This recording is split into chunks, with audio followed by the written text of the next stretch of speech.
Sure, sure.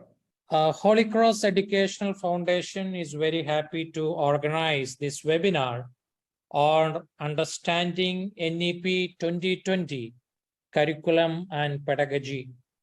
At the very outset, I would like to warmly welcome all of you to this important webinar on a topic that is very dear to us as teachers and academic leaders.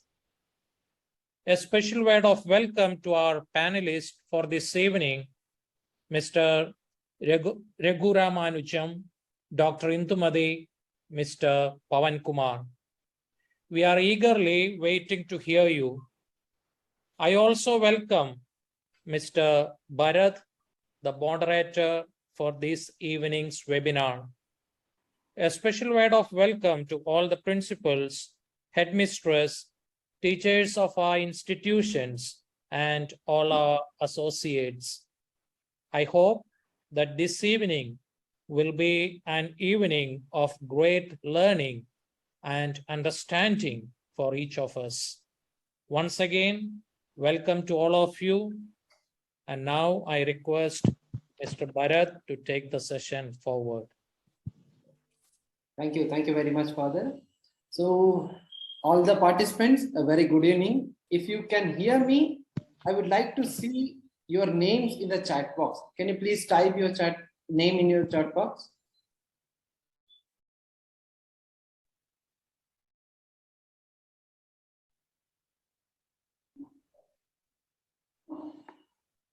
Yes, I can see Raghu, Robbie.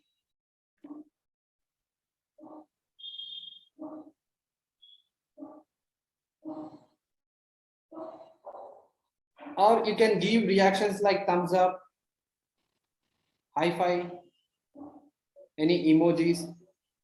Great. We have Father J. Sahaya.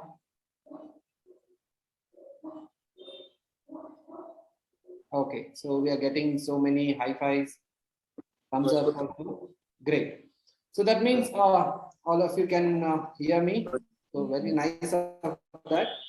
So there is one rule or suggestion from our end that keep all your microphone muted until and unless you are asked to speak, especially when the speakers are discussing their ideas and presenting their screen. So keep your microphones on mute.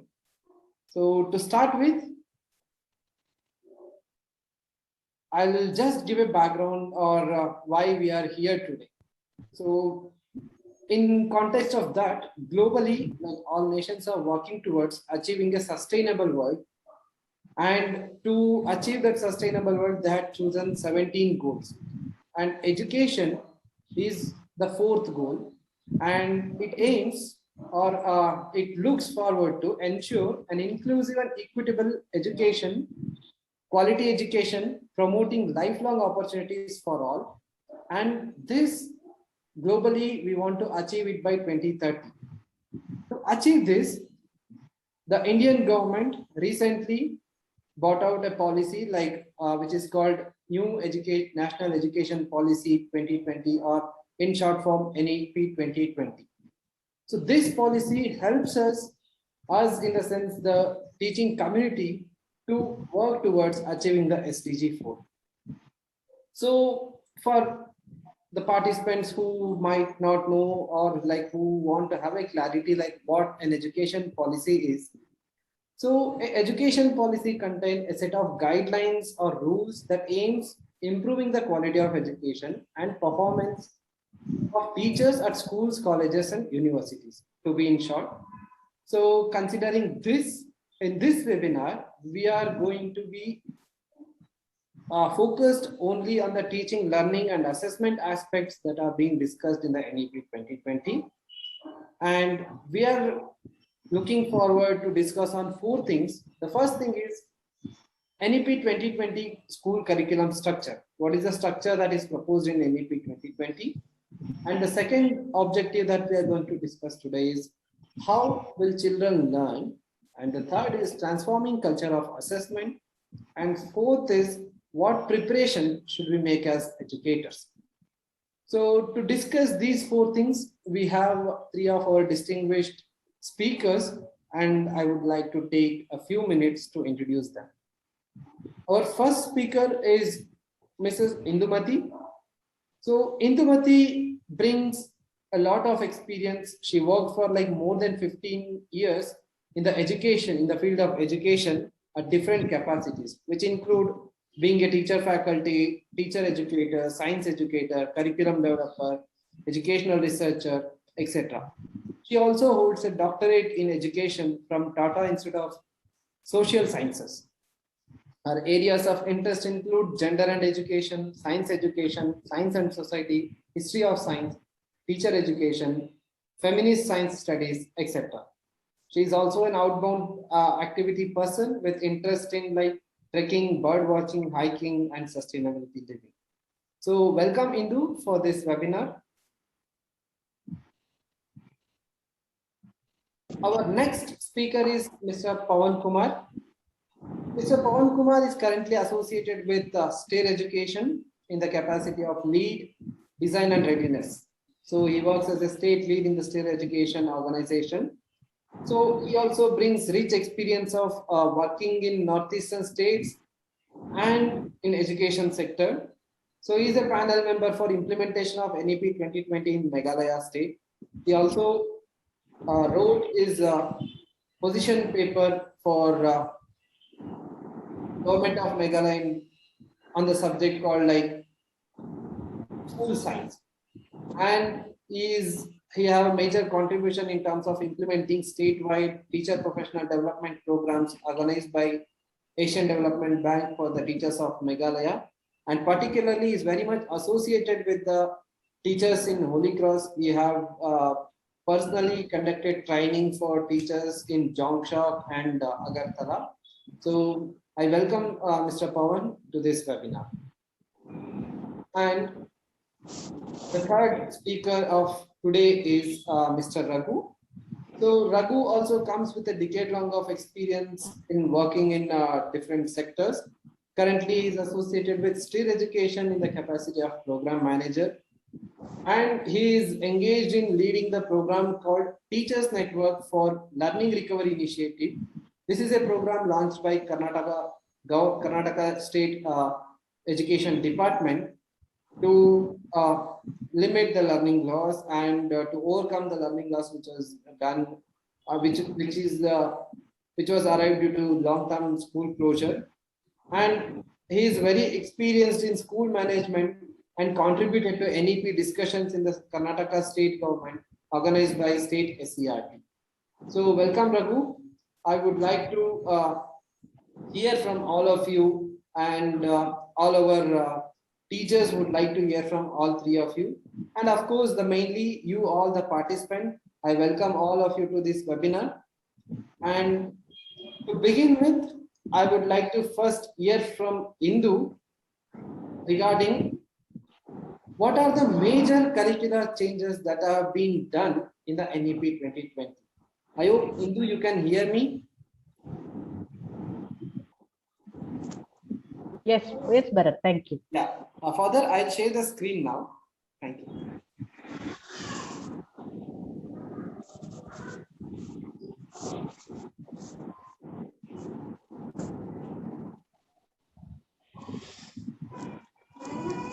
I hope all of you can see the screen.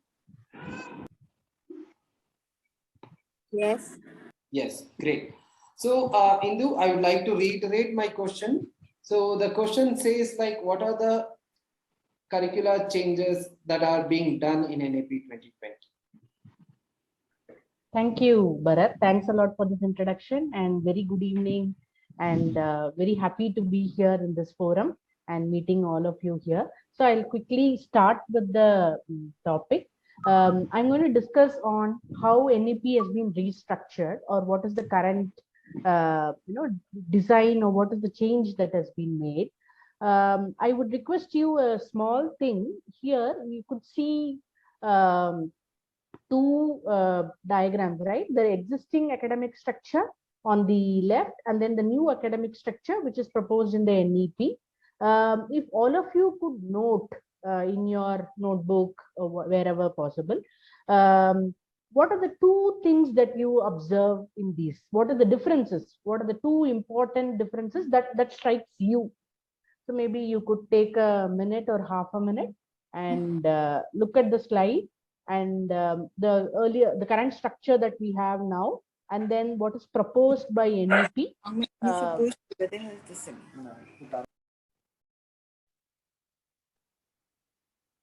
Hope it is clear. I want you to note two important differences that you see in the current structure and the structure proposed in NEP.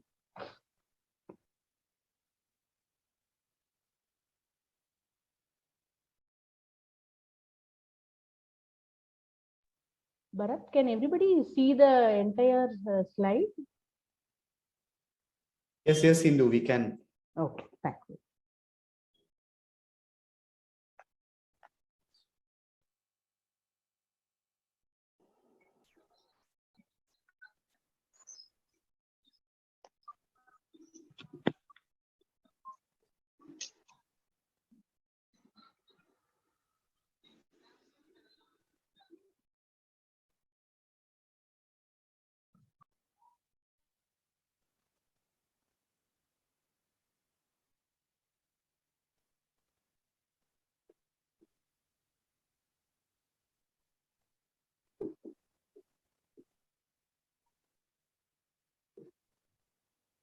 So if you have been able to make a note, you can unmute and quickly respond, a few of you, or if you want to type in the chat box, you're welcome to do that.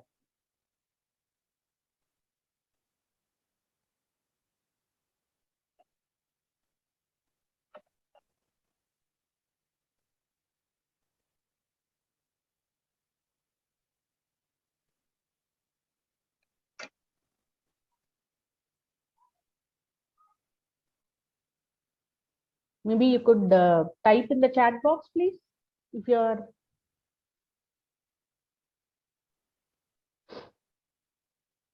What is the key difference that you note? What is proposed in NEP, and then what is currently that we are following?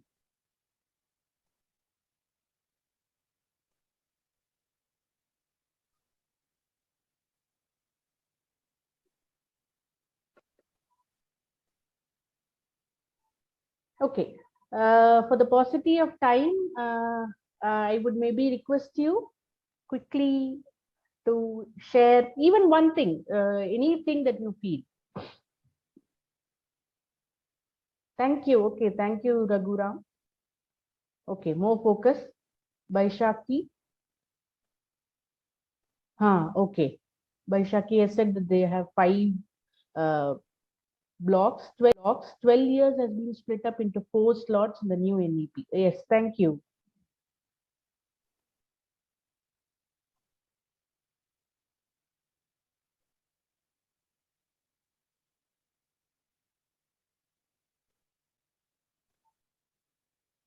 Anyone would like to contribute?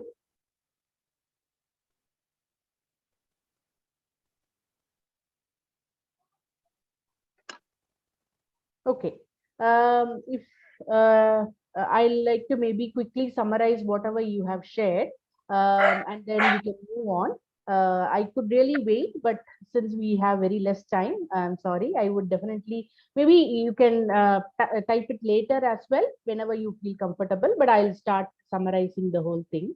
If you look at the current structure and the new academic structure that is proposed in the NEP, as Raghu pointed out, one of the key things is the focus on the foundational years. If you see the foundational years, which is earlier or in currently now, what has happened is the mandate of RTE. It was always 6 years, 6 to 14 years of education was what proposed in RTE. But now with NEP, there is a focus on the early years as well, the foundational years. So why? For the reason that it was also earlier or even now, the early years have been, I mean, lot of children go to Anganwadis and the ICDS, and that was not integrated with education department per se. So they were operating in silos. But then with over time, there was a lot of recommendation and suggestions and research carried out that we need to focus on the early years, and which is from ages 3 to 6. So, which is maybe in a private school like CEF, it could be kindergarten, and there the focus is play-based and activity-based learning. Again, within the foundational years, if we see, class 1 and 2 also is considered the early years or the foundational years, um, for the reason that children still try to learn, and they develop their psychomotor and the motor skills, social motor skills, over time slowly. So, and there the idea is to focus on the activity based learning, encourage them to engage with lot of materials and improve their motor skills.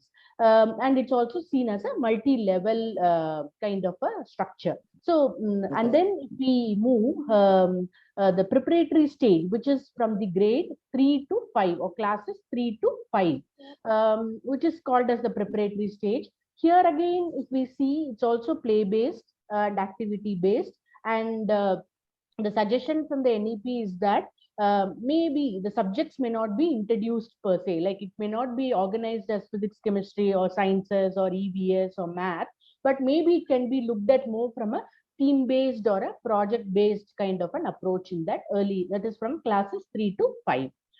And then is the middle stage. The middle stage is from classes 6 to 8. There, the subjects might be introduced like sciences, mathematics, arts, social sciences, all of that. But here again, the focus is on experiential learning. We'll elaborate on some of these ideas in the next 2-3 minutes. I'll elaborate on what is experiential learning, what is multidisciplinary learning, and all of that. So in the middle years, that is from 6 to 8, the idea is to make it experiential and project-based learning. And the classes 9 to 12, 9, 10, 11, 12 is seen together, and it is a secondary stage. And here, the subjects might be introduced, and it is also multidisciplinary in nature. The idea is that all these subjects are well integrated, and there is a possibility or scope for students to choose subjects, that we give opportunity for them to choose some of the subjects. So the idea is that the class 9, 10, all these classes would be there, and then 11, 12, all the classes would be there. And the idea is also that class 10 board exam would remain. It would be there. Class 12 board exam also would be conducted, but the way it is conducted might be very, very different, which Pawan would later discuss in detail. So broadly, if we look at the current the current structure and the NEP which is proposed, as some of you pointed out, there is not much focus on the foundational years, and whereas in NEP there is a very strong focus, and then the 10 years is put in one chunk, and the last 2 years, which is the secondary education, is seen as 11 and 12, and every other is put as one, put together as one component from age 6 to almost 15 or 14. That is how it was earlier, or the currently what we are doing now. But with the NEP, with the implementation of NEP, there would be a strong focus on the early years, and also the way these are conceived, like class 3 to 5 as one, class 6 to 8, class 9 to 12. Also, the reason, or the one of the reasons is that that it would help us as teachers to see it together, in the sense, if a class 3 teacher and then there is a class say 4 teacher, they can plan it together, like what are some of the concepts or ideas that might vertically go across from 3 to 5, similarly from 6 to 8. And other important thing that might happen is that all the subjects would be integrated. So there is a very important thing for all the teachers to come together and maybe plan, because experiential learning or project based learning would not, I mean, or cannot be done as individual, science topics or math topics, or it is more beneficiary when it is seen together. So we'll elaborate that a little when we go into how children learn. So this is the broad structure that is proposed in the NEP. And can we move, Bharat? Okay. So here we can focus on how will children learn.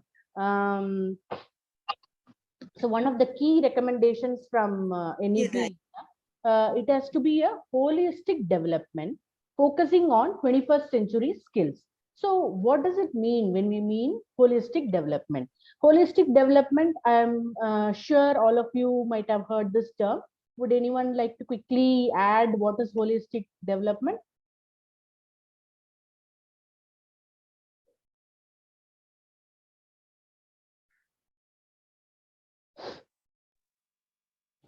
You can unmute and respond as well, please.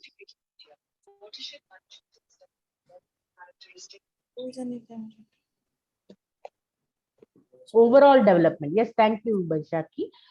So when we mean overall development, it is about social, emotional, physical, cognitive, as well as the spiritual. Yes, moral. Thank you. Yes. So seeing it, all of it together, and with the focus on the 21st century skills. So we all have heard about 21st century skills, and there is a lot of discussion on 21st century skills. Some of the skills are critical thinking and problem solving, creativity and innovation, communication and collaboration, which is all put together as the C's, 4 C's. And then there is important focus on the digital literacy, the media literacy, because all of us are now in the information literacy or digital literacy in that era. We all use technology widely, and ICT and so helps us in learning to access information. So being very aware of this technology and digital learning is very important as a 21st century skill.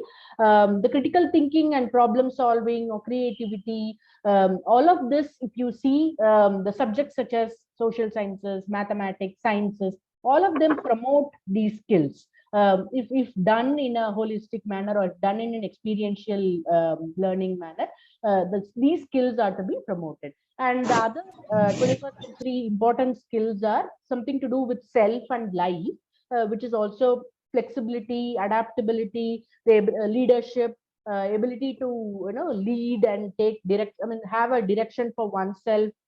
So seeing oneself as a lifelong learner, that's another key 21st century skill. We can maybe elaborate more during the question Q&A time.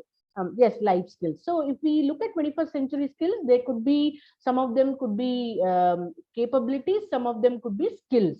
All of these, yes, the 4C 21st century skills are there. So we can elaborate more in detail during that time. And when we mean holistic development, and when I said spiritual, social, emotional, all of that, how does one do it? How does one do it in a classroom, for example? Is it possible to integrate all of that, the physical, social, emotional, cognitive, all of that in a lesson or in a curriculum, or in a, while we plan the lessons? That is what NEP suggests, that we plan it, see it together, and not in an isolated manner. Like for example, if we take, say, a topic, it could be a very small thing on change, for example. If we take what are changes around us, if we take such a theme like that, so one could look at the theme and say, okay, what is it that you have changed, what is it that you have learned, physically, how have you changed, and as a person, what have you learned, like what has been some of the changes in you. So those are some questions one can ask. And if we have to think about the physical aspects, that is the sciences, one can talk about what are physical changes around us, what are chemical changes around us, and one can even trace the environmental changes that has gone through, that has happened. How has a town changed, for example, like in your own town or a city or a school in the neighborhood, how has it changed over years? Or another question around change could be like, what is it that over years, what are the vehicles that has changed in your town, like what are the number of vehicles, how many, and as it increased, what are the changes around that? So it could be anything that we can ask question around change, for example. And then it could be also something to do with emotional aspect, the physical aspect of change, within oneself as well as the environment and all of that around us, and the sciences per se, and integrating or bringing in the social sciences, like how has the city or town developed over years. What is the economic development like? How are the, in the northeast context recently, what have been some of the changes around language, integration of language, or the history of the people, or the culture of the people. How has it changed? Are the folk culture, and is it still there available for children to access, or have they started accessing other aspects also? Do they still or do they still have those folk songs and narratives and stories and all of that? So one can pick a theme like that and integrate all the aspects to build a holistic kind of a learning. Something to do with experiential learning is also that the idea is that children will not, or hereafter, or even you might be also doing already in your school, that children will not learn it rote, or they would not copy from the textbook, or they would not just read and write the question and answers that the teacher kind of dictates, or it could not be bored and then copying it in the notebook. So one has to move beyond all of these methods. I'm sure some of you might be already doing it in your own schools, and you might be trying experiential kind of learning and activity based method. So in a example that I gave about change, for example, or if we take, for example, say fractions in mathematics, like how does one experience fractions? Because fractions are nothing but it's division, or it's nothing but subtraction, right? So maybe you can give a circular paper or a small paper and ask them to cut it into half, and then cut it into 1/4, and then cut it into 3/4, and then you can say, now put 3/4 and 1/4 together, and what is the total now? Things like that, right? Similarly, in sciences, there are a lot of possibilities of observing the environment, like doing a survey, nature walk, all that is possible to go around and observe the nature. And children themselves, considering that it is northeastern part of it, since the biodiversity is very, very rich, there are opportunities for children to observe a lot of things around them. So bringing that learning into the classroom might be very, very beneficial and useful. So that's what maybe is termed as experiential learning. Again, for the paucity of time, we can elaborate more, or if you have more questions or examples to share that you have tried in your classroom, please, we can do that during the Q&A session. So the other thing is the flexibility of course, the choices, like especially in the higher or the secondary education, the suggestion is that all the subjects are integrated, and there is a flexibility to choose all of them. Like for example, like in a school like this, maybe if there is a possibility to offer creative learning, or say carpentry, or say pottery, or invite local person to sing and talk about local, or folk songs and folk literature and folk narratives that are there in that region. So all that is what is seen as vocational skills, and integrating all the subjects, bringing in all the subjects together. So NEP, again and again, the key thing that if you look at NEP is that it suggests that there has to be no silos, all the subjects has to be seen together, and one cannot isolate. And because they are, even in our general, if we look at how we in our daily lives, it's not isolated as disciplines, mathematics or sciences or language or all of that. It's all integrated in the way we operate, the way we work, all of us, right? So all these subjects, or the skills that these subjects promote, they are all almost similar. Some skills are stressed more in, say, sciences per se, the 21st century skills I'm saying. And similarly, maybe language focuses a lot more on creativity and communication and collaboration and all of that. But it's also to bring them together and to see it together. And the other important aspect that NEP also discusses is about the multilingualism. So when we mean multilingualism, I think one can understand from the term itself, being very lingual. All of us, or some of us, are already multilingual, in the sense we can talk more than 2 or 3 languages, or we can speak and read and write as well. So NEP stresses on in the early years, mother tongue as the key mode of learning during the early years, because through mother tongue, we can associate and understand the context very well. Children tend to know all the terms because it is already there in their context. Their parents or grandparents or their neighbors already speak in that kind of a language. So they already know many of this. So it is very, very important to bring the mother tongue in the early years, what is the suggestion. And the regional language is another key thing. And the third language that is suggested is English. So in the aspect of regional language, I understand in places like Northeast, I mean Meghalaya or Manipur or Agartala, I'm sure there are many languages that are spoken. And based on the school, the location of the school, it might be possible that some children from a particular tribe might be attending more, and their language could be different from the regional language of the state or the the majority that is spoken in the state. So how is it possible? So in a school like yours or in a foundation like yours, so maybe you can decide on which language to focus on, which one to choose based on the context of the school, your children, where do they come from, which tribal region do they come from, and all of that, and what is the state kind of promoted language, or the textbooks that are available, what is in which language is it available. So based on that, maybe you can go for a regional language kind of a choice. But then there are a lot of challenges, I understand, especially in the context of Northeast, because there are a lot of languages that are spoken, and the English is an official language, so there is a stress on the language that is to communicate and to promote. So the other important thing or already that I highlighted is the curricular integration, which NEP again and again reiterates and says that there is no hard separation of subjects. Scientific thinking and mathematical thinking, all of that need to come together. The skills and the subjects also need to come together. The vocational learning and the subjects, there cannot be hierarchy between sciences being important or math being important and say something like carpentry or pottery not being important. So that cannot be there. It has to be all seen it without the hierarchy, and to integrate as much as possible. And to bring in the contemporary subjects. So when I mean contemporary subjects, it could be AI, artificial intelligence, or it could be machine learning, or it could be organic farming or environmental learning that is happening in many of the states in in Northeast. So it could be all of that as well. So bringing in all the contemporary topics like climate change is a very important topic. Disaster management is a very important topic at this moment. So bringing in all of that is also important. So how is it that, can we move to the next slide, please? So how is it that we implement some of this? So when children learn, the suggestion is that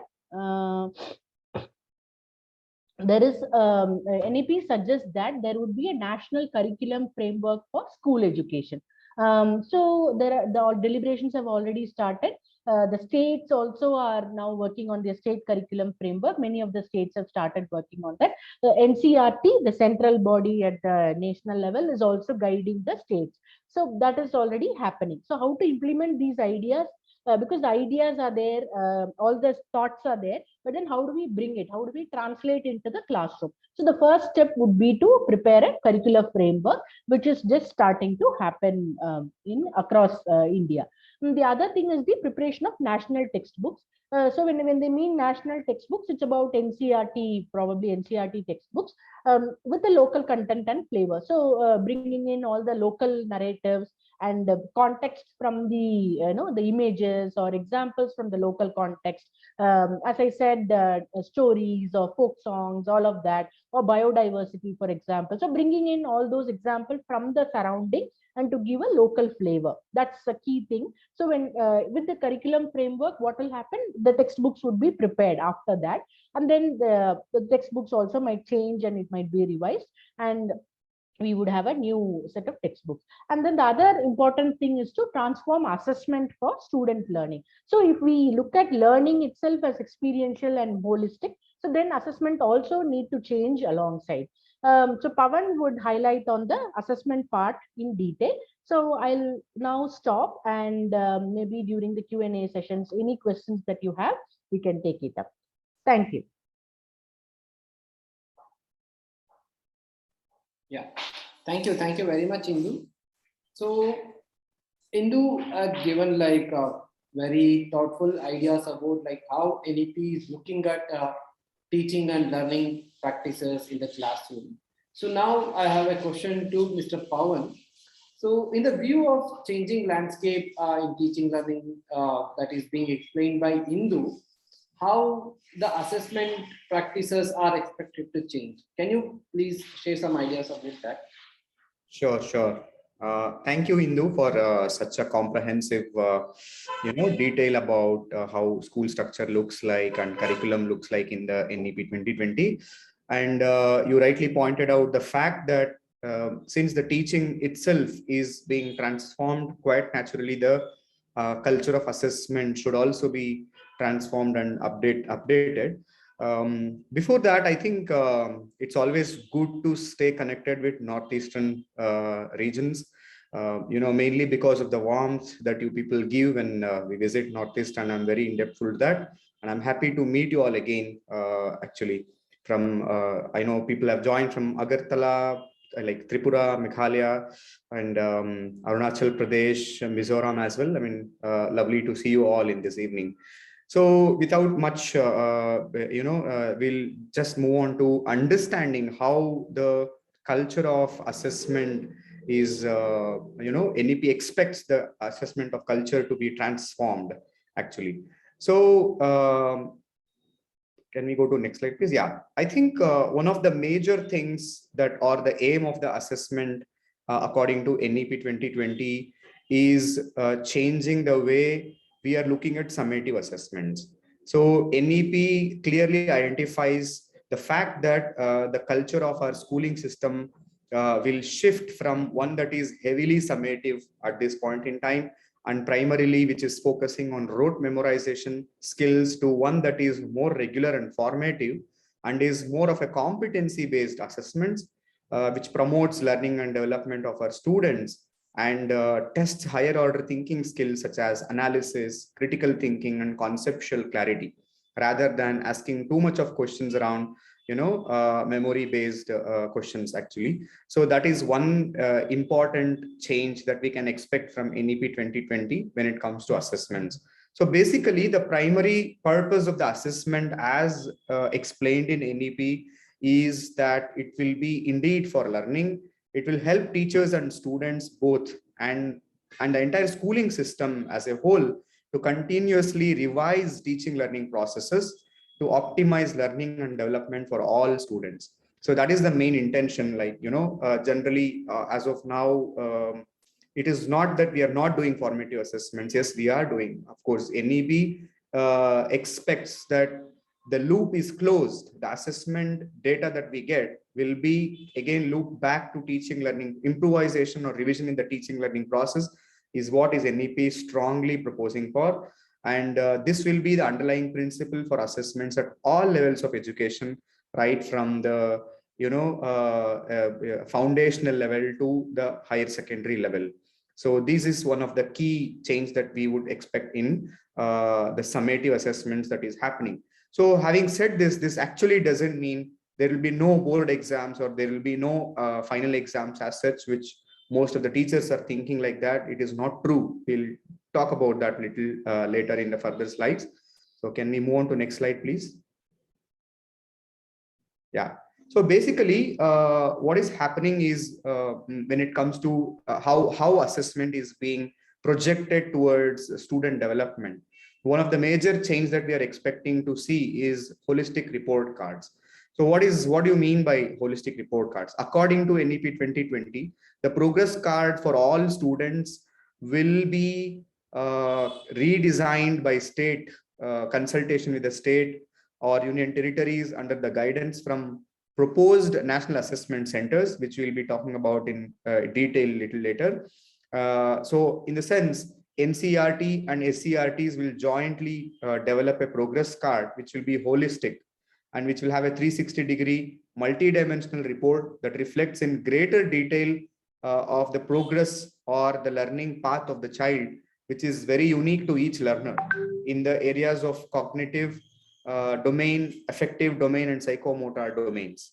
So is generally like this is again an effort in moving away from looking at assessments only from the perspective of marks towards holistic development of the learner in all essence. So that is the major principle or major expectation of developing these holistic report cards, which means that teachers and schools should have enough evidence of how the child is learning.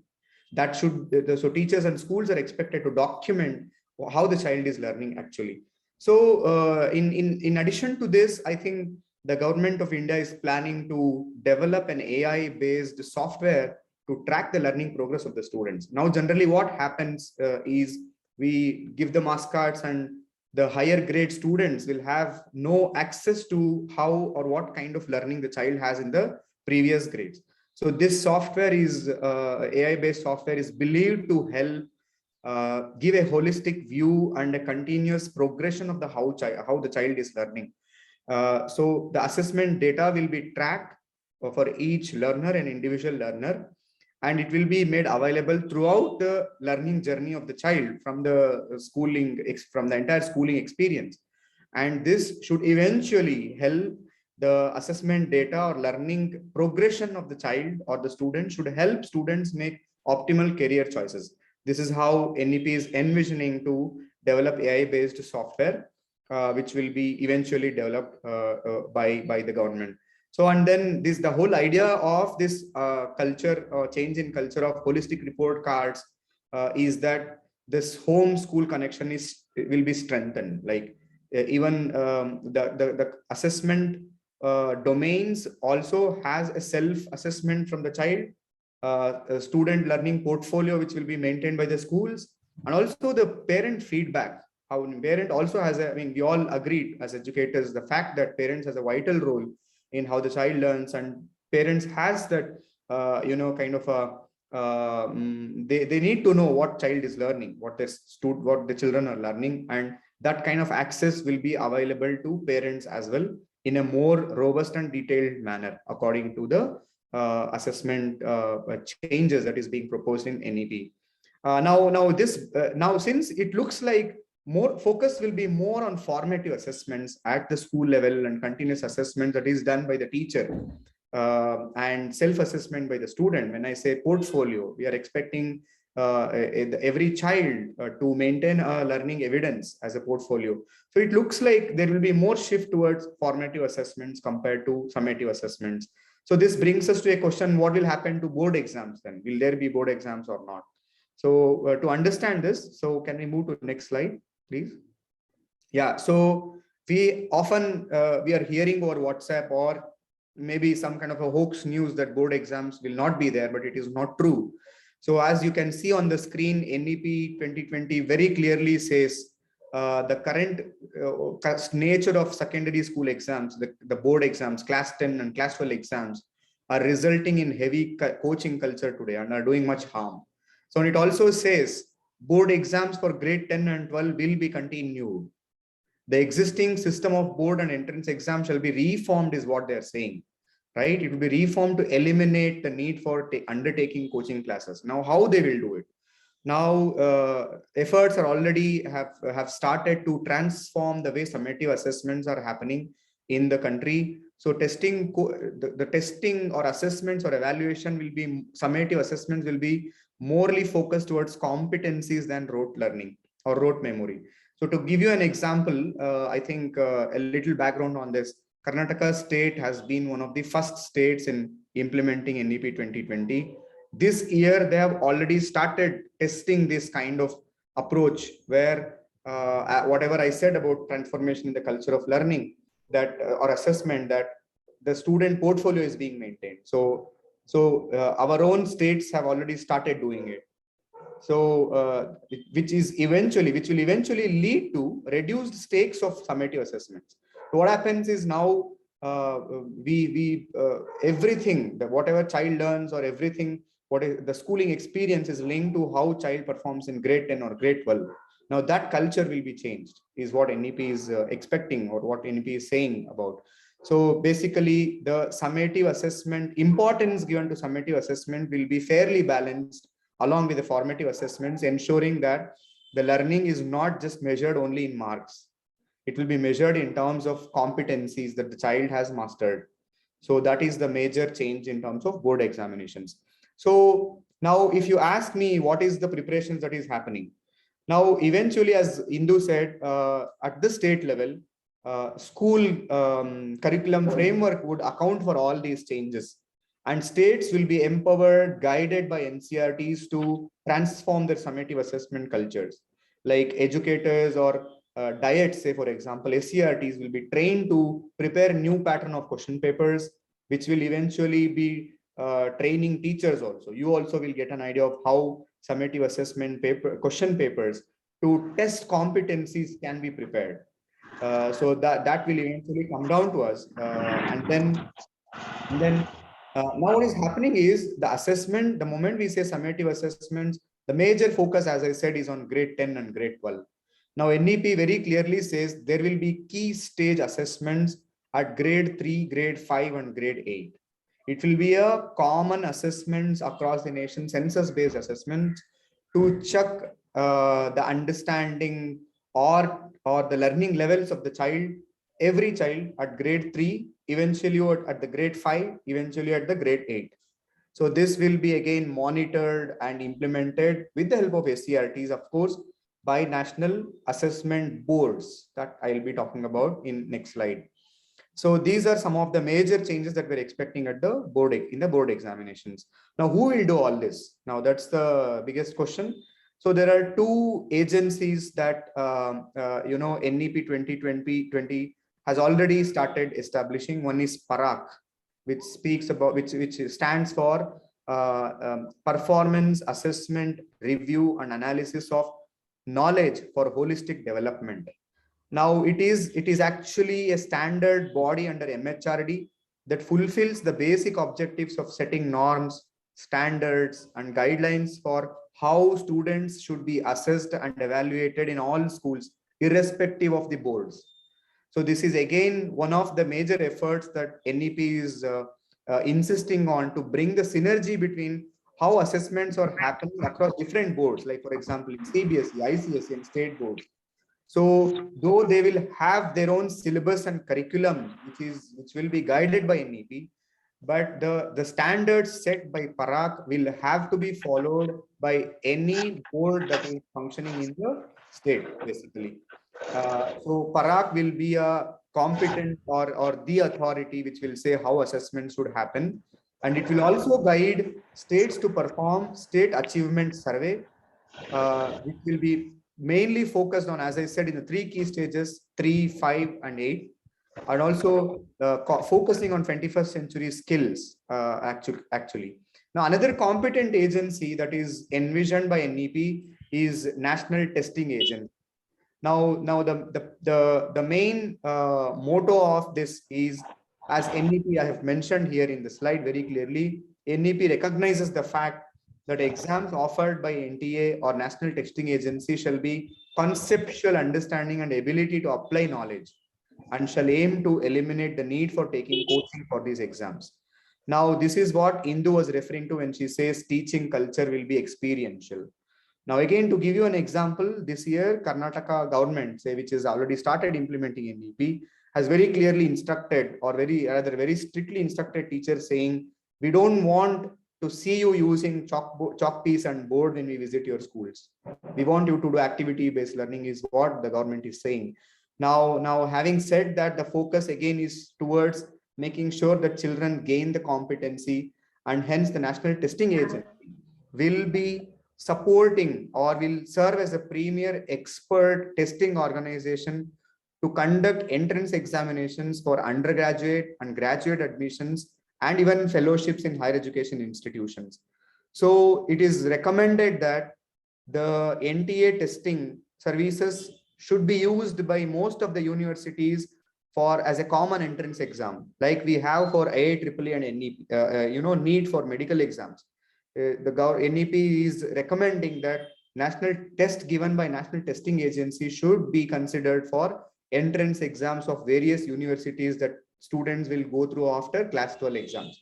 So this will also reduce the burden of students, to take multiple entrance exams for different universities. So this is what NEP is saying about National Testing Agency. So these are the two competent boards, national assessment boards, which NEP is forming to help states transform their culture of assessments. So to conclude on this slide, Parag will be the competent authority to tell how assessments should happen, and NCERT will be empowered to do this along with SCRTs. Yeah. So next slide, please. Now, having said about all this, this brings to a very good question that how teachers should be prepared for all this. It sounds like too much. Actually, it is not. This is not actually. Raghu will explain more about this in the next part of the session. However, we should be prepared to implement full-fledged assessment for learning practices in our classrooms. Now, as Indu was pointing out, it is not that we are not doing it now, we are doing it. But however, the focus will be more towards ensuring the child is learning beyond memorization. Now, one of the major drawback or limitations that we had is the way summative exams or board exams were happening. Now, NEP, since it says the board exams will also change, eventually the way we assess child will also change. So this is one of the major asks that teachers had from long time. So here, to give you an idea, this NEP is very unique in many ways. Say, for example, having being part of NEP, position paper development in Meghalaya, in your own northeastern state, I would like to say that many of your teachers were part of developing this NEP. This time, government had taken bottoms-up approach rather than top-to-bottom approach. They have not given, like, there is a equal engagement of every teachers from the ground level. I mean, I can in my own group where we were developing the position paper for the NEP, there were so many teachers writing this all together for us. So I'm very happy to say that teachers had a voice in saying what should go into the position paper of NEP developed in Meghalaya at least. So I think this is same culture is happening across the states of northeastern region, since this has been mandated by NCERT or government saying that teachers should be part of developing the position papers and state curriculum framework. So so that is how, I mean, like, we will have to change the way we are looking at assessments for learning and see how it can improve my teaching learning process inside the classroom. And also there is another component which NEP stresses on called as assessments as learning, which is actually proposed to increase the responsibility of learner through assessments. So for just to give you an idea, assessment as learning is a method where formative assessment methodology where it is proposed that we involve student actively in reflection on learning. It supports students in critically analyzing learning related curricular outcomes, and it is more student driven with teacher guidance rather than teacher being on the top of the assessments. And it occurs throughout the learning process, not that it happens only at the end like it happens in the formative summative assessment. So these two things are the new, or what can I say, if not new for many teachers, these are the concepts that we will have to eventually master in terms of implementing NEPs in our own schools. And then the third component is how to make best use of learning data. Now, when I say learning data, it is again moving beyond marks and understanding what each child can do and what are we expecting to do and how I can help child do that. So that is competency-based analysis of student performance. And also using that assessment data to plan my teaching practices. And then these are the things, and focus on 21st century skills. And now being a teacher myself, I have seen many teachers have a lot of confusions about what these 21st century skills are. We are hearing about this word for from a long time now. It is very crucial that teachers understand and masters couple of 21st century skills before we take it to our students.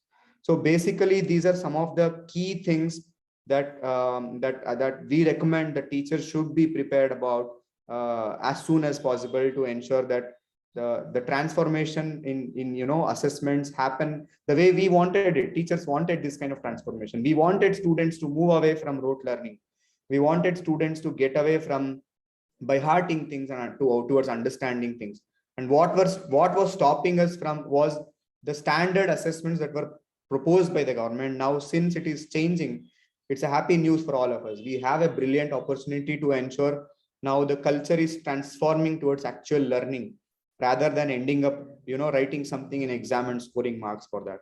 So these are some of the key areas that teachers should focus on when it comes to preparation.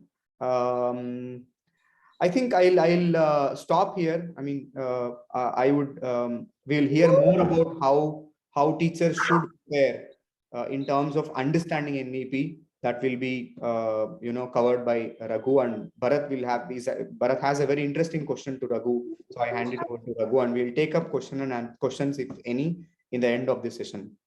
Thank you very much. So I have a question for Raghu. So Raghu, like from Indu and Pawan, we just heard like how the teaching, learning, and assessment practices are expected to change after implementation of NEP 2020 across the nation. So considering that in mind and having a basic understanding of NEP 2020, so like how the teachers should be prepared, like or what are the resources that teacher can go to have a better understanding of NEP 2020? If you can put some light on that, so it will be good. Sure, Bharat. First of all, I would like to thank Father and the management for giving us for this opportunity, and also Bharat for moderating this session, and also Pawan and Indu, throwing the light on NEP.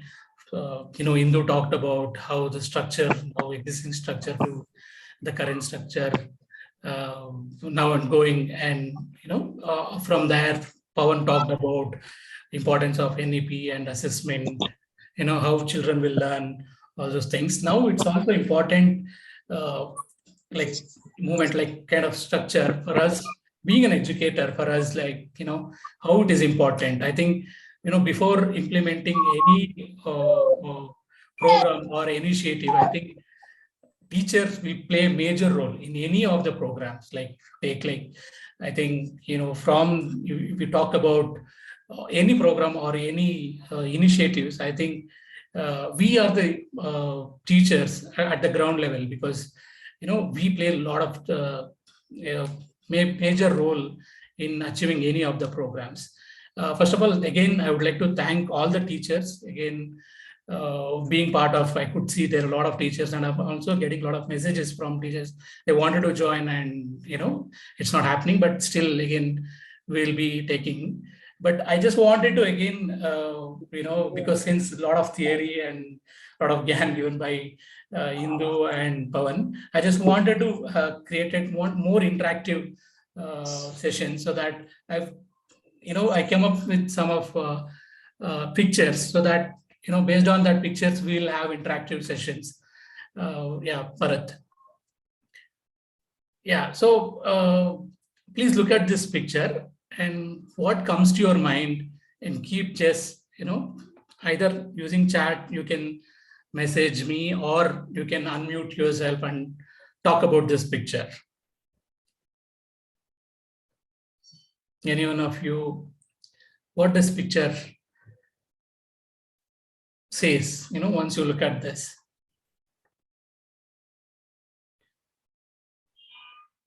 Any point, any messages? Just take a minute. And yeah, thank you so much. I could see children are involved in the class. Thank you so much. Byakshi Chanda, sorry, I just write it out. Thank you so much. Yeah. We'll go to the next again like that. So there are happiness. Thank you so much, Tapsim Sahab. Yeah. So next we'll go to the voice. I mean, you can see that picture. What does it mean to you, when you see this picture? Counting, yeah, very good point. Counting. So any other responses that I can see? What does it mean? Voice.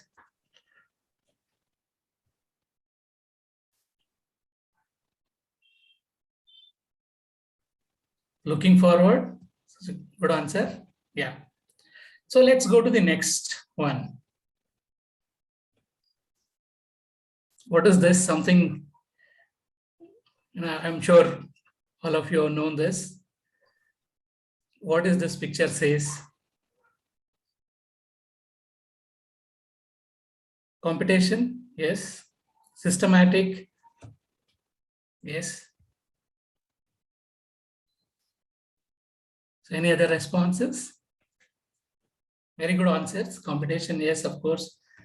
Driving the team, Gopal Krishna, thank you so much. Yeah. Okay, and there's one more, competition and identify the colors. Yeah, good one, sir. Good one. Let's see other thing. Colorful, bright. Yeah. Thank you so much. And let's go to the next picture. Yeah, very good, sir. It's our small steps. Yes. Good answer. And consistent way to success. Yeah, thank you so much. I think really good answers. I really like all the responses. Let's see each, these steps. I mean, next, let's go to the next picture, Bharat. Yeah. Just seeing this picture, what comes to your mind?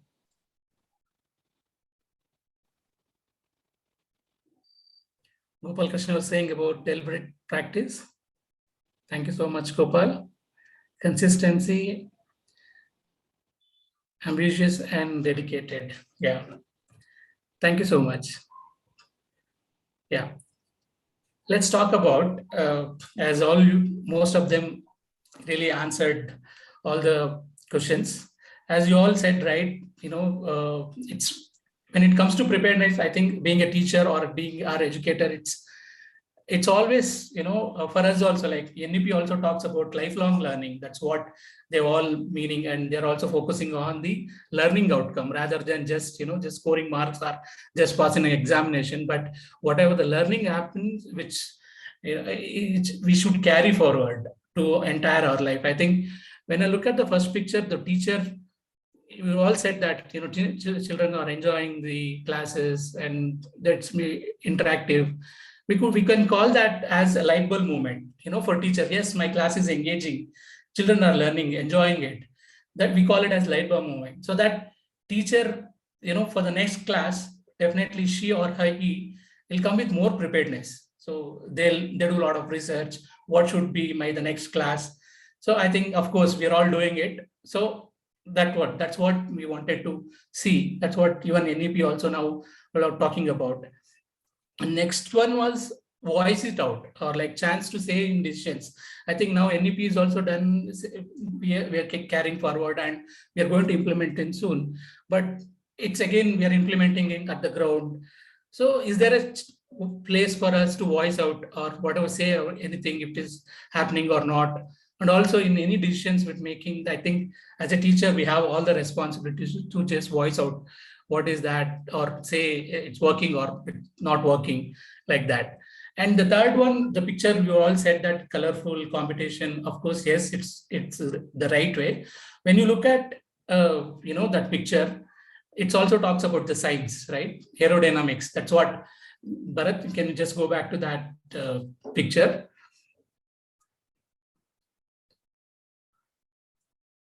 Yeah, when you look at this picture, you can see that, it's aerodynamics, like, that's how, win. And so the first person is driving from the front and, it goes like this, and we can see that support structure so that, they break the air and they move forward to reach and to achieve the goal. So that's what it talks about. And when it comes to NEP, it talks about all the things, all the aspects.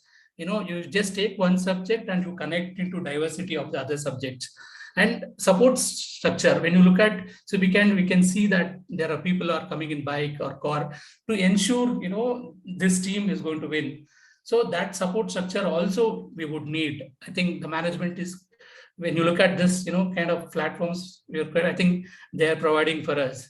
Yeah. So we'll go to the next slide. I mean, the end. So another, we all talked about, Gopal Krishna was mentioning that deliberate practice, I think, or mastery of practice. It's always, for us teachers, it's important that, just not only practice, but deliberately practice. So deliberate practice, again, it talks about, it involves a lot of feedback, and again, working on that feedback, whatever the feedback given, and taking that action and keep doing this. It's called deliberate practice or mastery. So when keep just doing, just not only blindly doing the practice, but it having a lot of coaching in it, or thinking it. That's what it's all. I think for us teachers, it's very important to have all these elements in our things. That's what even NEP, and that's what this all talks about. As a teachers, like now NEP is a new thing, and we all that definitely have this burden for us. I think we all think like that, something new is coming. We have that human tendency that kind of first we oppose, or like, we think that it won't be possible or like that. But slowly, that's what the last one I wanted to say, that small steps. Once again, we can't achieve all the things, but taking small steps, achieving that, we could definitely lead to the whatever we want to achieve. Yeah. So for us that what can, like as a teacher, lot of resources available in net, but what to take, what not to take, it's very important. Yeah. So some of the important links for us, like, NEP 2020 talks about a lot of things. I think three important things we look at. Thing is that definitely first one is NEP handbook that we all, I'm sure now, Bharat, can you just click on the first one? I think we can show that.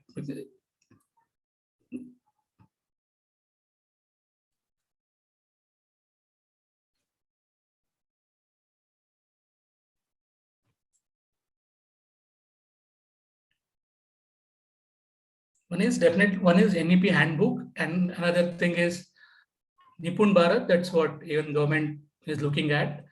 So another thing is again about the assessment. Bharat will show the first handbook, which is 60 pages of, which is NEP handbook, which is, I think now it's available in all the languages. Is it opening, Bharat? Yeah, just a minute, I'm sharing. Yeah.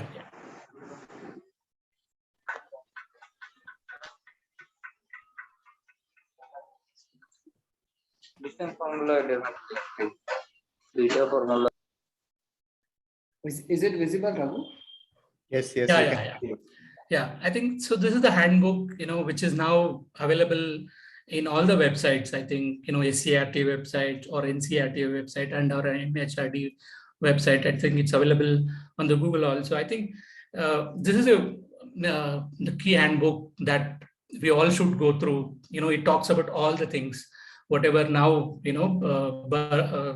Indu and Pawan talked about. So I think all the teachers, we should have this handbook to go through it, so that we'll come to know what exactly it's all, the rationale behind of NEP and all the things. And also definitely we will be sharing, I'm sure we'll have it, or we will, this slide also, I think, will be shared it to you. I think there's one thing. So the second one, Bharat, again.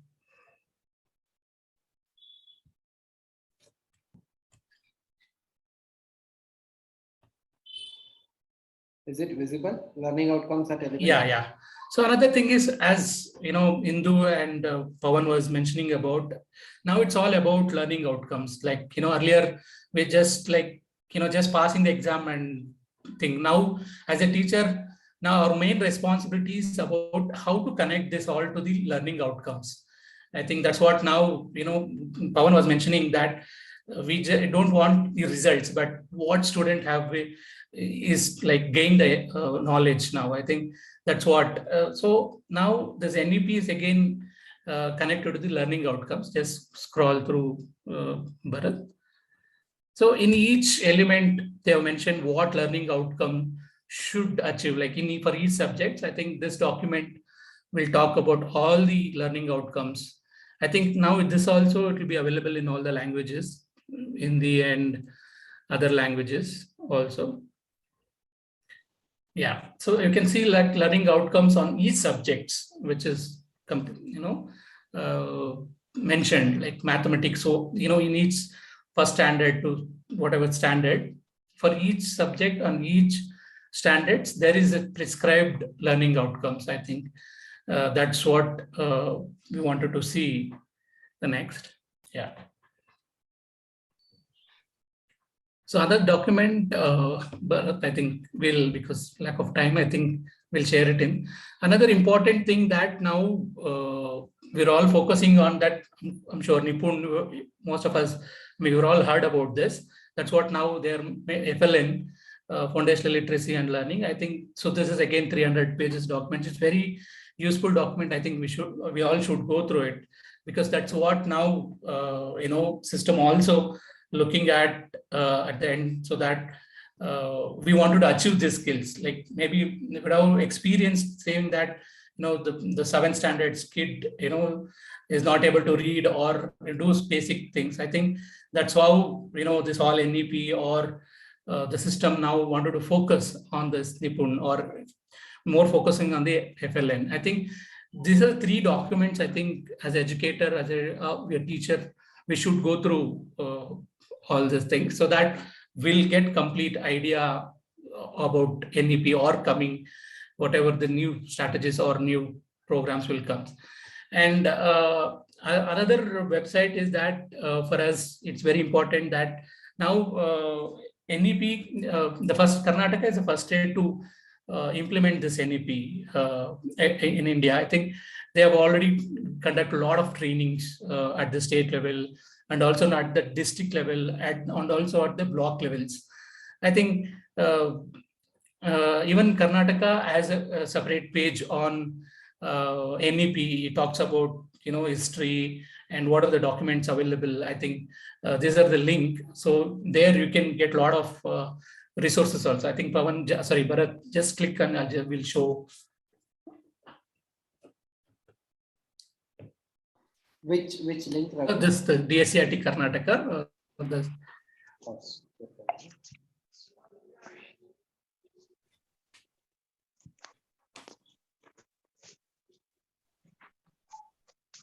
Is it visible? No, Bharat.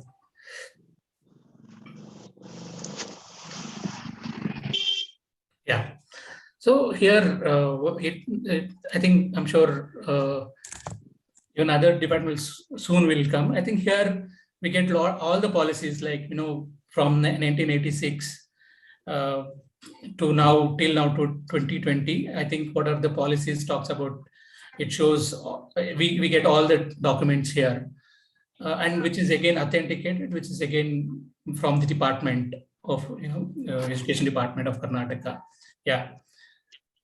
We'll go to the other slides.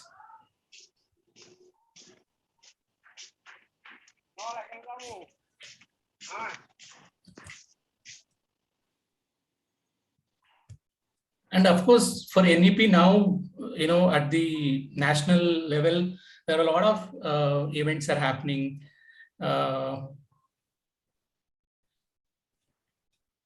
Yeah, at NCRT again is a key player at the central level for us. Like, through NCRT website, we get a lot of information about NEP or any new things, which is coming in education things. I think we can get through that, and also through MHRD website. And another thing is very important, Pawan was also highlighting that National Professional Standard for Teachers. I think for us, like, for us also, it's kind of, continuous professional development.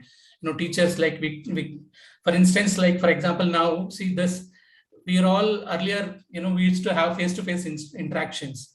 I think now, we all shifted to Zoom. I think we have learned all these things at this age, at this point of time, new technology, using laptops or all these things. I think for us in the education also, I think that's what even, system or in coming generation look at. We wanted to see the children not just only learn in the school, but we wanted to keep learning so that we keep forward things. I think it's important for us also go through this, regular update ourselves and learn new things which is coming for our professional development. And also YouTube channels, again, a lot of things, it's available in YouTube channels, but again, it's important which one to take, because so in YouTube channels, I think we should go for authentic sources, like for example, MHRD or NCRT websites, or any departmental educational website. YouTube channels we should go. I think there are other players also, but we'll have to see as a teacher which is right, which is there are people tend to misguide us also. As in, being educator is very important to look at the right resources and authenticate resources. And of course, and when it comes to educational forums, of course, at the national level, there are a lot of things are happening, and each organizations keep doing it. For example, in Karnataka or in India also, I think Ajim Premji University, they'll keep conducting these events about webinars or on NEP, things like that. I think some of this, like if keep doing it, like we'll get all the informations. Yeah, Bharat, we'll go to the next slide. Yeah, so some of the links, again, as already talked about, these are the very important resources for us. Definitely keep doing whenever we get time, and just go through and we'll get information about all the things. Yeah. So now I just spoke about the resources were available and important for us to upgrade ourselves. And some of the key things we should keep in mind, or for us a checklist. It's important that state curriculum framework, what system going to frame, that's important for us. And also assessment, also, like now again, Pawan also talked about formative and summative assessment. And it's important now just not only focus on the summative assessment, but it's very important on every day what student is learning, and every day we need to track whether this student achieved this learning outcome or not. So this is very important for us to keep track on the students. Yeah. Yeah. And third point is professional development. I was keep telling, I think it's very important for us also keep learning ourselves, keep tuning ourselves, understanding whatever the new things are coming. I think we should open for a open kind of, we all talk about growth mindset to have the new learning and mind to learn also. And other thing is clarifying and understand the key terminologies. It's very important. We talk about NEP and so many things will come. I think we should go through all these things. And last, I already covered this point, that is identifying authentic source information. I think in internet, we get a lot of information, but it's very important, the content, it's important for us to identify the content coming from, where it is coming from, whether it is genuine or, something like that. So look for the authentic websites and go for our departmental websites. I think these are the things I think we should keep in our mind. Yeah. So those are from wanted to cover. I'm sure I made sense. Thank you very much, Raghu. So thank you very much for your Thank you, Bharat. Presentation. So teachers, these links, whatever we being discussed in the webinar will be shared with all of you. So we'll share the links. It's already being shared with Father George. He will disseminate this to all of you. So now we'll open for Q&A. So like what are the, based on the discussion that we had. So if you have any doubts regarding the teaching, learning and assessment practices that can be looked in based on NEP 2020, you are free to ask questions. So you can kindly type in the chat box and you can direct those questions to me. So I'll choose them and I'll pose to the respective speakers.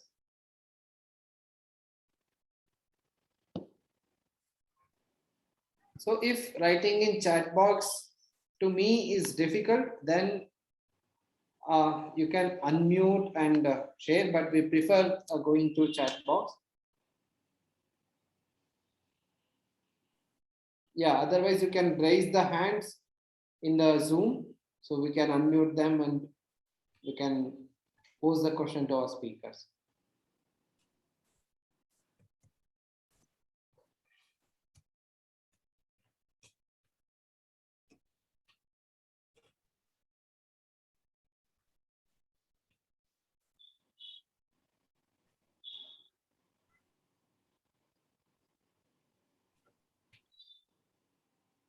So to all the three speakers, by the time teachers pose any questions, so I have a question for three of you. Like Bharat, there is one teacher who has raised hands. Tapashi ma'am. Yeah. Yeah. Saha. Please go ahead, unmute yourself, and you can ask the question.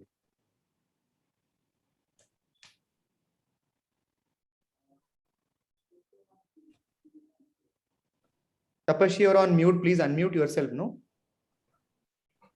Yeah. Okay, Tapashi, we can't hear you. Hello, are you speaking? Is it only for me? Can anyone hear? We can't hear Tapashi. Okay, can you please type your question, Tapashi? If that is the case, we are so sorry. There could be some technical challenge.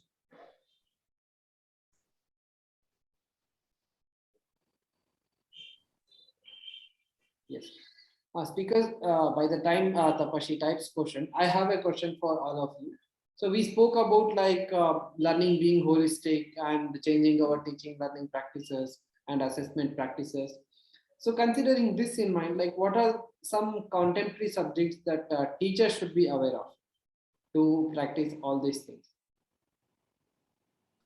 Okay, I'll begin. Then Indu can add if I miss something. So basically, when NEP says contemporary subjects, it speaks about those subjects which are which matters to the world right now and to the future world of work. Say, for example, artificial intelligence, data science, and organic farming, some kind of a contemporary subject which helps sustainable living. Say, for example, these are some of the contemporary, like when we say contemporary subjects, these are subjects which helps children in future to solve contemporary issues. Anything that is related to preparing them for future world of work is what is referred to as contemporary subjects. So Indu, if you would like to add anything, or if anything, I think it will be really helpful. No, thanks, Pawan. I think, yeah, you have summarized. Yeah, just add to what Pawan says, that I think now it's very important, we look at about farming, I think organic farming, or for instance, climate changes we are seeing right now. For example, now in Assam, a lot of floods are happening. Why it is happening? For that, I think NEP talks about again a lot of other things, like about these things, local issues, that leads to the bigger challenge. For example, now why floods are happening. So those are the things like key, what we call higher order thinking skills. We call like what is the problem, going for that problem, why it is happening earlier, and also it's connecting again, interlinking to subject history also, whether in the previous also does happen, and currently now when you look at where it is happening, what is the main reason for floods are happening. I think those are the subjects or content subjects for our children needs to learn or to address those challenges. I think it's very important for us, like our children's, to address this and learn about this, and so that those are the that's what now we the current generation or India population, that's what we wanted to achieve. Bharat. Yeah, thank you, Raghu. So now we have 3 hands being raised. So first I'd like to request Tapashi, like we didn't get a message. Yeah, now we got. Is there any provision for special children like slow learners in NEP 2020? At present, they are following the same curriculum, same type of assessment, which is causing a lot of problem for them. So anybody likes to take this question from Tapashi? Yeah, I would like to start, and maybe Pawan and Bharat can add, sorry, Raghu can add. So NEP does talk about needs and diverse needs.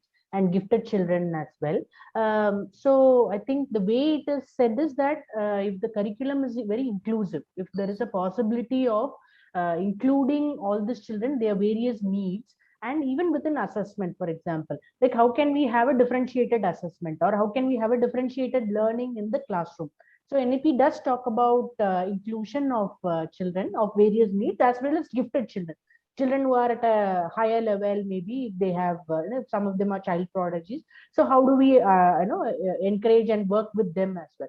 So yeah, it requires for teachers to go through a lot of training and to have diverse children in the classroom. But the idea is to be inclusive and to have a differentiated learning as well as assessment for them.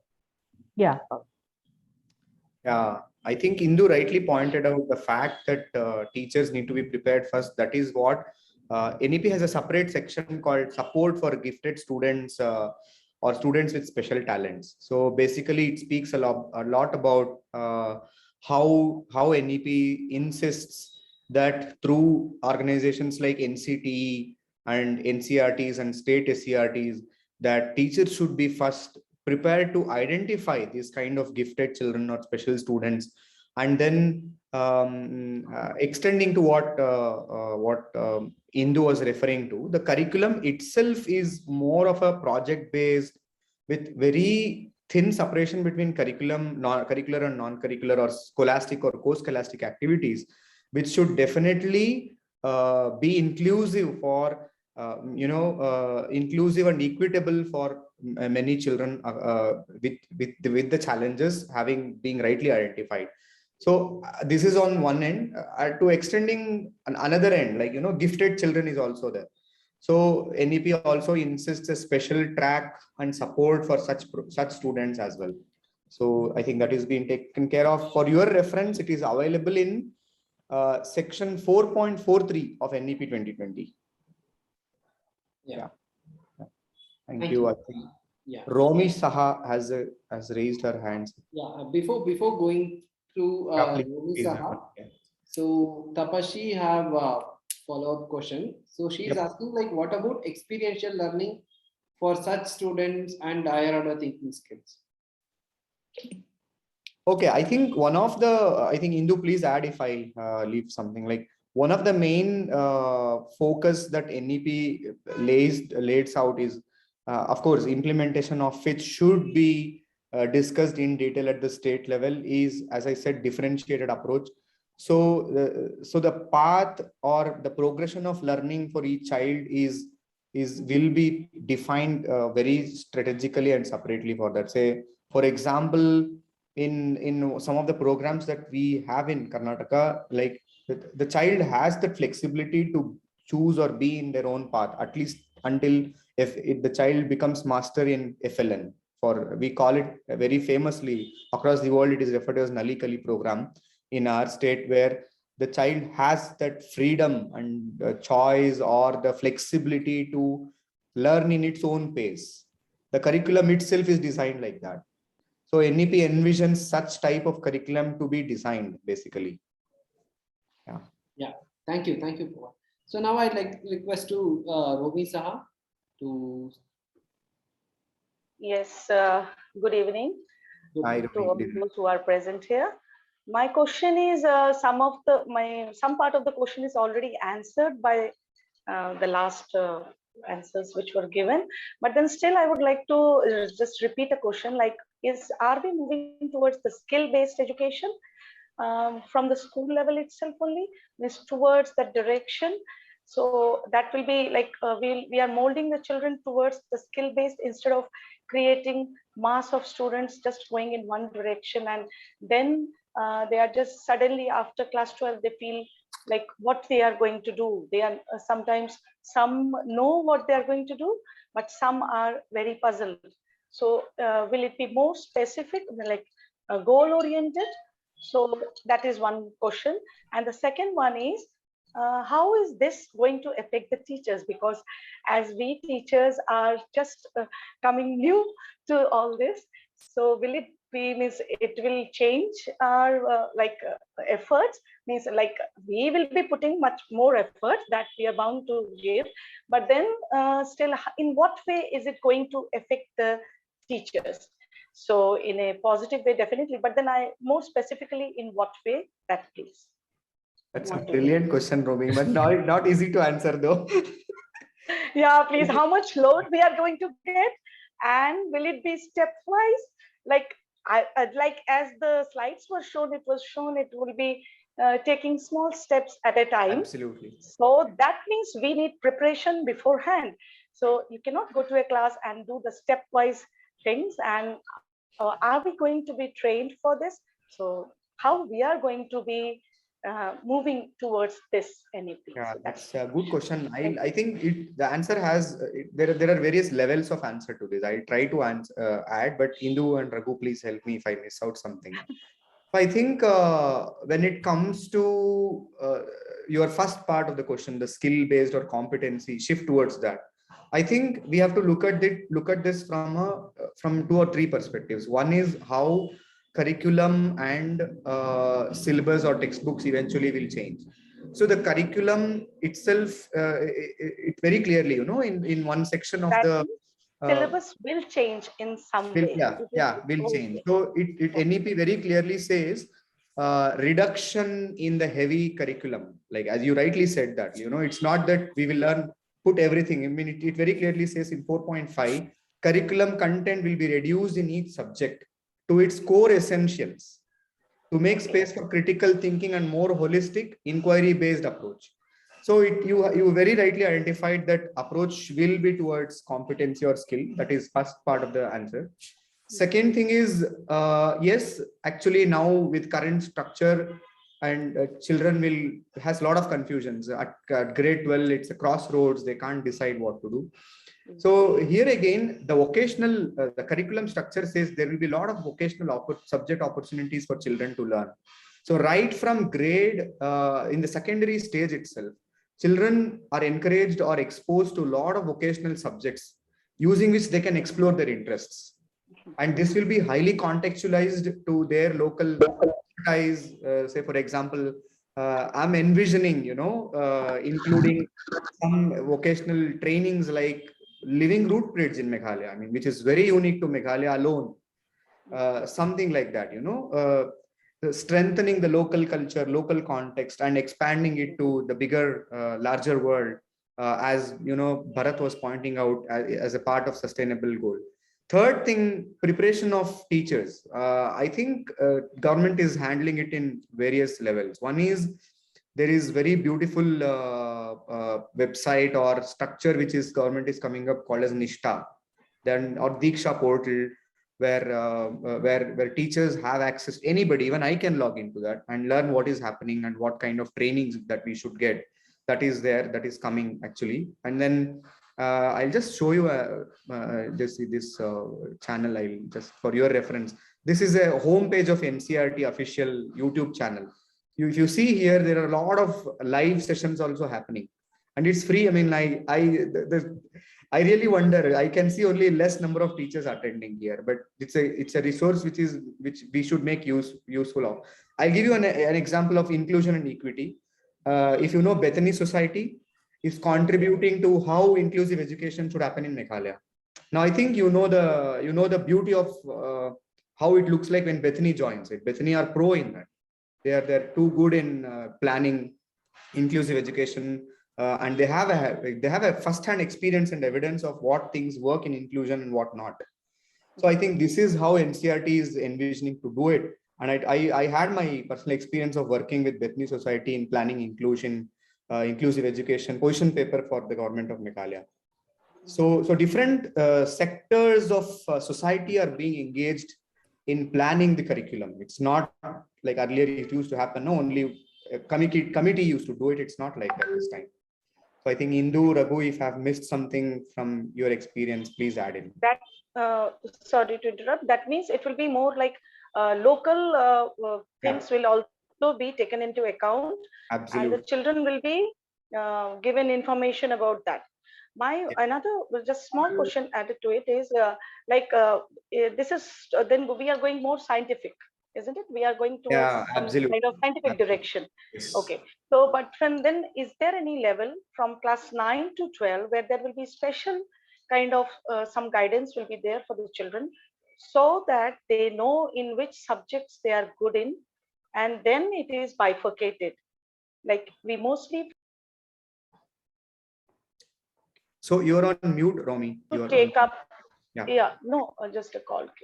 So some students are not able to cope up with the different kinds of pressure of different subjects.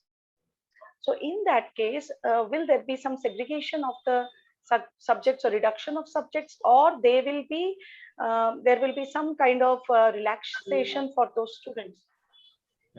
Yeah. That's a very beautiful question again.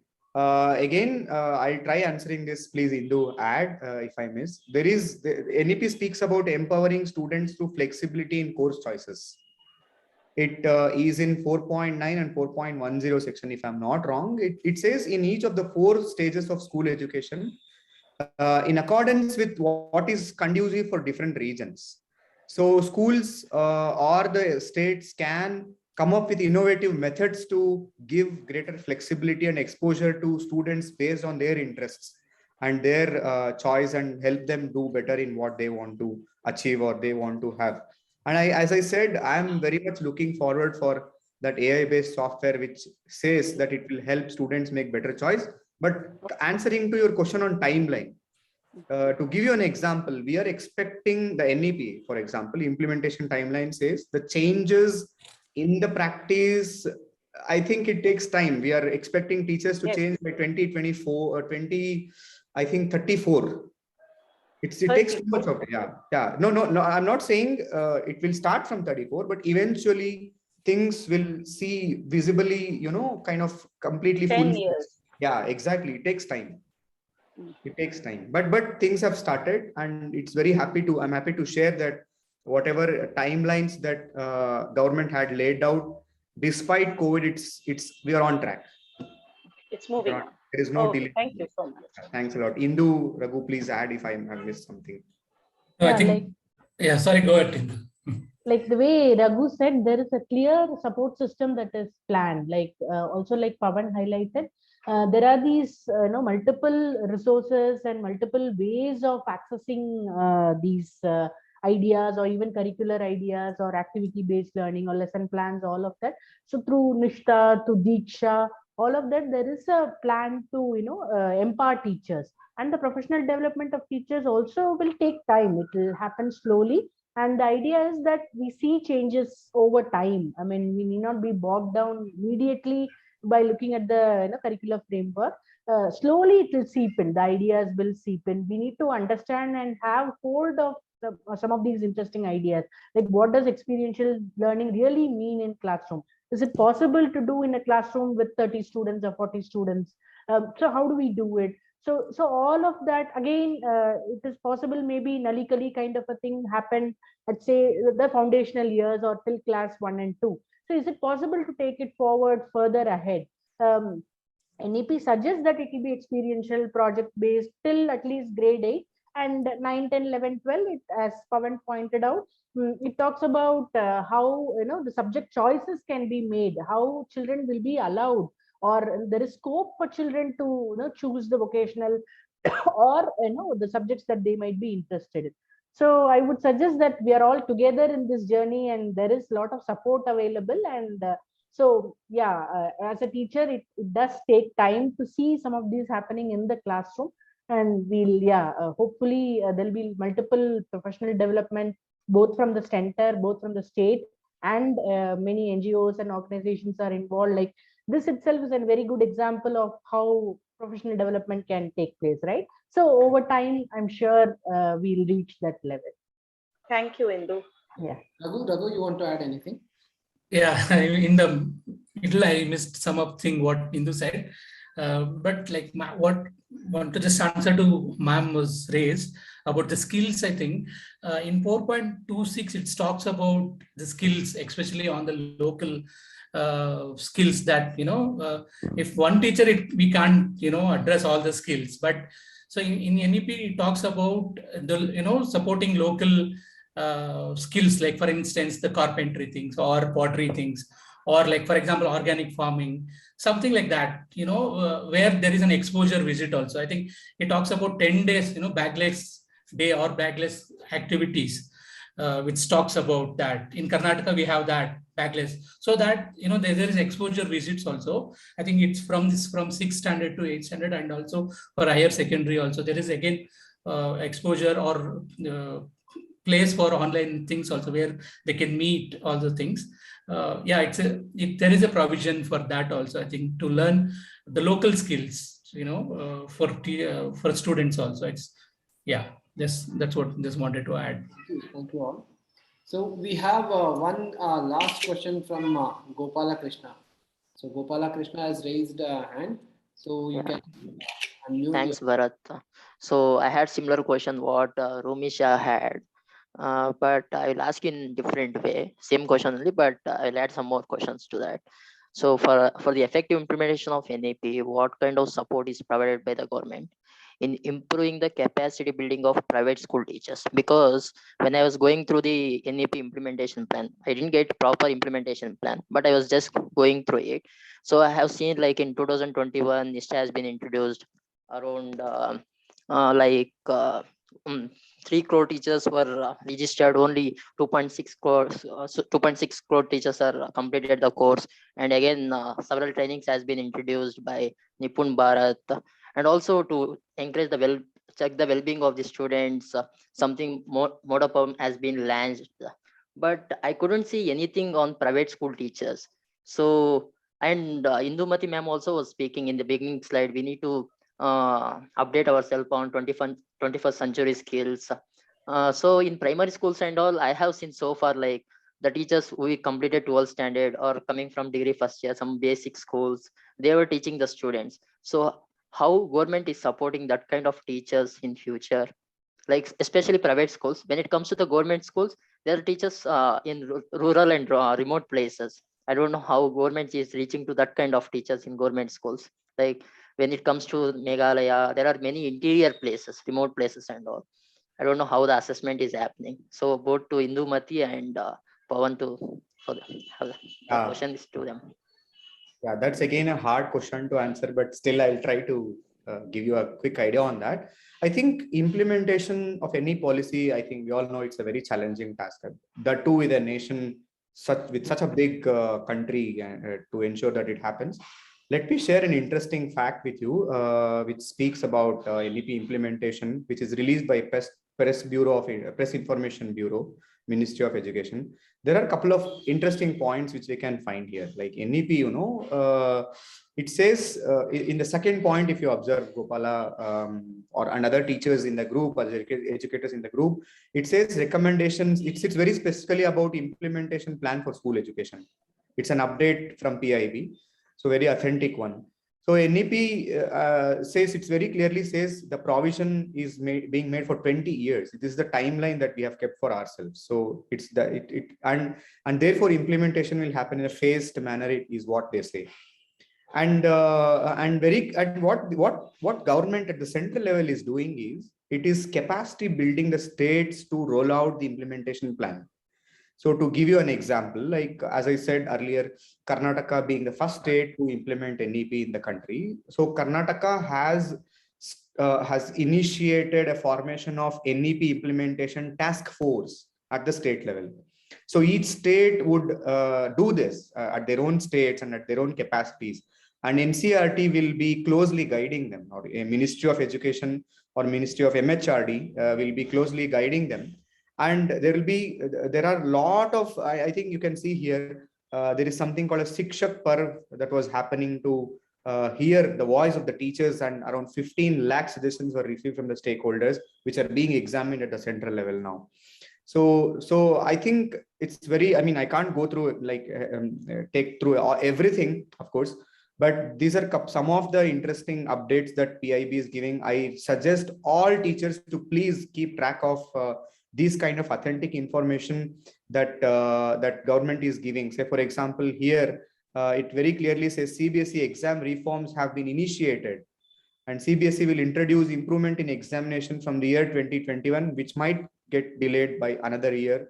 in 2022. I think some of you have already started receiving a notification about all this. And coming to the teacher preparation,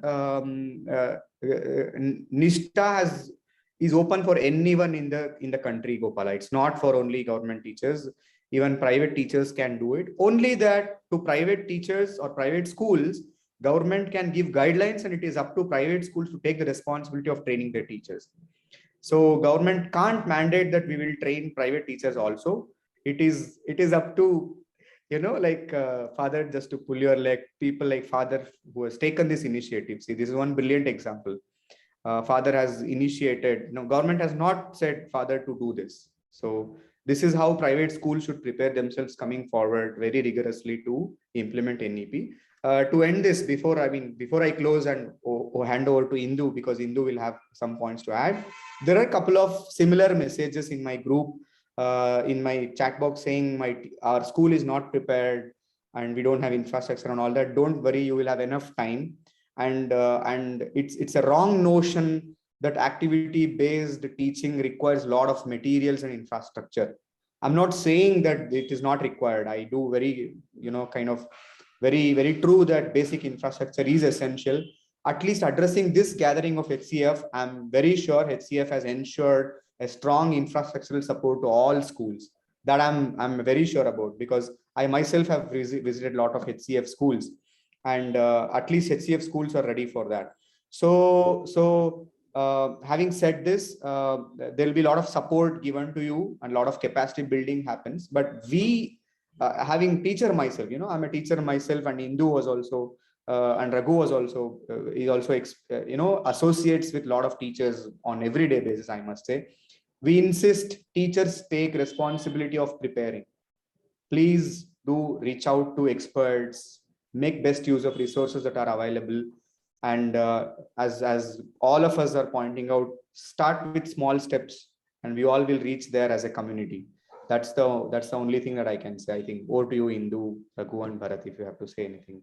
Yeah, just to add, as rightly pointed out, of course, yeah, the government would not mandate private schools to, go through any of this training. But yes, it would definitely require to implement all of this, be it assessment or be it experiential learning, to everything. I mean, there is a need to implement all of this. So the idea is, yes, I started as a private school teacher. So like way he pointed out, he started as a private school teacher. So I think our own capacity. So one sees ourselves as a lifelong learner. There are now wonderful resources available, which are accessible online, like Nishta and Diksha as well. And then there are also other interesting courses that happen. Many universities have started organizing many of these webinars, which are all free. Tata Institute of Social Sciences, Azim Premji University, there is Ambedkar University in Delhi. So all of these have very strong education department, and they continue to organize many of these seminars and courses, and which is online and free. And Tata Institute also offers a lot of professional development courses, like 3 months online courses, 2 months online courses, all of that, which is free again. It's not even so. I'll probably try and share the link to some of these courses, maybe through Pavan, and Pavan can share it with Father. So yeah, they continuously organize professional development courses. So all private school teachers also can join and benefit from such courses. So one, I think, has to be proactive. I'm sure all of you are, and this itself is a first step towards that. So if we learn and continue to learn together, I'm sure over time, yes, we'll reach there. Just one point, Bharat. I think this point makes a lot of sense. The one way the government is trying to implement NEP is by integrating or kind of what we can say, to aligning itself with existing schemes like Samagra Shiksha, midday meal plan, or whatever schemes that are already available there. Government is trying to encourage state governments to align these schemes towards NEP rather than creating something new. So this is one way the government is trying to support implementation at the state levels. Yeah, thank you. Yeah. Over to you, Bharat. my point is just to support like what you said in the last question, like about the resources. So teachers, just to say, like I've been in Northeast also and other parts of India also, and currently I'm implementing a project about STEM education. I have visited like multiple Holy Cross schools also. So when it comes to infrastructure and other things, Holy Cross is like way ahead compared to many schools. So I don't see resources or like I mean physical infrastructure as a much support when it comes to Holy Cross schools. So I support or I suggest or like I would like to second about what other all speakers said about like looking out for opportunities to explore how we can deliver maximum output using the available resources. Thank you. So over to you further. I think we are done with all the questions. Over to you further. Further, you are on mute. Thank you, Mr. Pawan, for taking or collaborating with us to organize this wonderful seminar. And my gratitude to Dr. Indumadi and to Dr. Raghu Ramanujam for your wonderful presentation for the last, I think, almost 2 hours. And it was been a wonderful session that we had.